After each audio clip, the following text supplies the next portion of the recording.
98.3 WISS. Real news and great conversation in Oshkosh. Here's your Daily News Roundup. For 98.3 and 96.5 WISS News, I'm Lisa Hale. The Oshkosh Police Department is seeking help in locating 59-year-old Frederick L. Ellis. His family is concerned for his safety due to mental health concerns. They've not heard from Ellis since October of last year. Ellis is a homeless man and does not have a current address. He's described as a black male, 5 foot 10 inches tall, and about 160 pounds. He was last seen wearing a blue hoodie, blue jeans, and black shoes.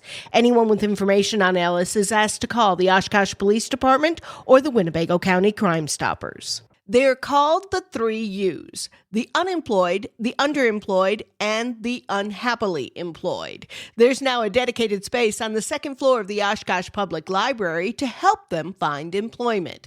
It's called the Job Pod. It officially opened its doors Friday. Oshkosh Library Director Daryl Eshty. The future of this will be positive. I think it's going to make a difference in a community that faces, I think the whole world faces the complications that come from unemployment, underemployment, and I think that this is the kind of thing that a community like Oshkosh should be doing. The Job Pod, powered by Microsoft, is a space that provides essential tools, training, and expert guidance for job seekers. It's funded through a grant partnership with the Fox Valley Workforce Development.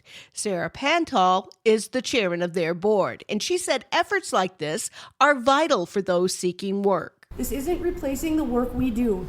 It's enhancing it. It creates another access point for job seekers, especially during evenings, weekends, and holidays when our physical job center locations may be closed. Partnerships like this demonstrate what we already know, that we are stronger and our impact is greater when we work together. Job Pod, equipped with Wi-Fi, a computer, and career resources provided by the Wisconsin Department of Workforce Development, is available during regular library hours. See our story at WISS.FM for links and more information. Wisconsin child care centers are facing new questions after the U.S. Department of Health and Human Services threatened to freeze federal funding until states can prove it is being used legitimately. The announcement came in response to allegations of fraud at child care centers in Minnesota, but the freeze would apply to all 50 states. According to the Wisconsin Department of Child and Family Services, a large portion of those federal subsidies go to the Child Care and Development Block Grant Program, which is then used to support the state's child care industry. Inadequate funding for childcare has already been a significant issue in Wisconsin, which would only be exacerbated by a federal funding freeze. In addition to a shortage of childcare workers, centers across the state are struggling to remain open while the price for families skyrockets. The issue also affects the state's overall economy, as families are forced to decide between paying the high cost of childcare or just leaving the workforce. DCFS officials say Wisconsin already has extensive reporting requirements and should be able to comply with any additional federal requirements. The Kaukauna Area School District has narrowed the list of potential names for a new middle school from 255 to 4. Those names are Kaukauna Middle School, Electric City Middle School, Sheldon Niquette Middle School, after a former teacher, and Riverview Middle School.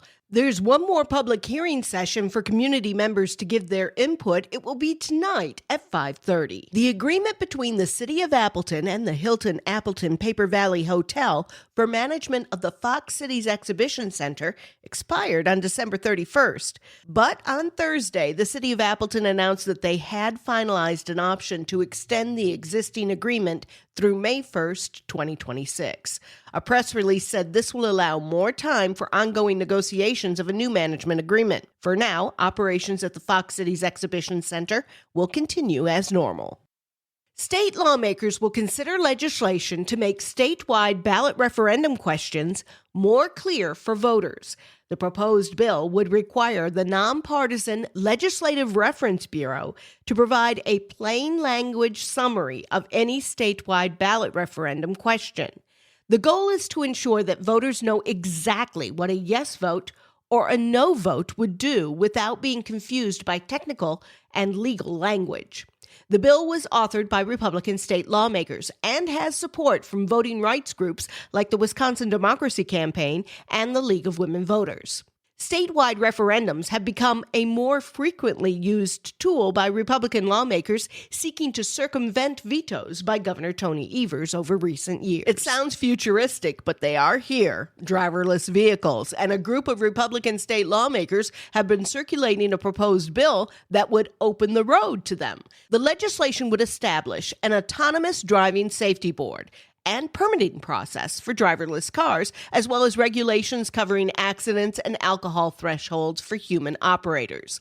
The lawmakers say their goal is to establish Wisconsin as a competitive state in the autonomous vehicle industry, attracting new investments, creating manufacturing jobs, and improving supply chains. I'm Lisa Hale for 98.3 and 96.5 WISS News. For news anytime, visit WISS.FM.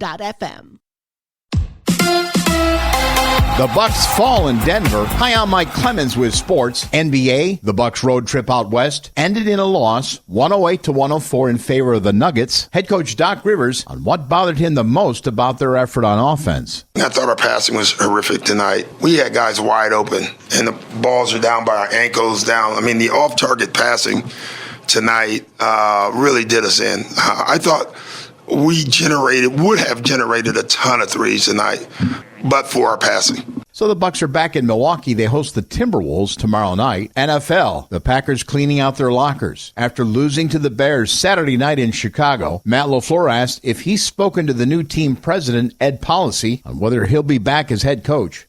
We talked briefly on the plane, and there's going to be a time when we're going to get together either later tonight or tomorrow sometime. LaFleur stressed he wants to remain in Green Bay, calling it the best job in the NFL. With sports, I'm Mike Clemens. I'm meteorologist Brandon Bormans. Mostly sunny skies to start the work week. It will be a bit on the breezy side with high temperatures in the upper 30s. Increasing clouds tonight with temps holding steady in the low to mid 30s. On Tuesday, a few rain showers with highs near 40. That's your daily news roundup for 98.3 WISS in Oshkosh. Find more news anytime at WISS.FM.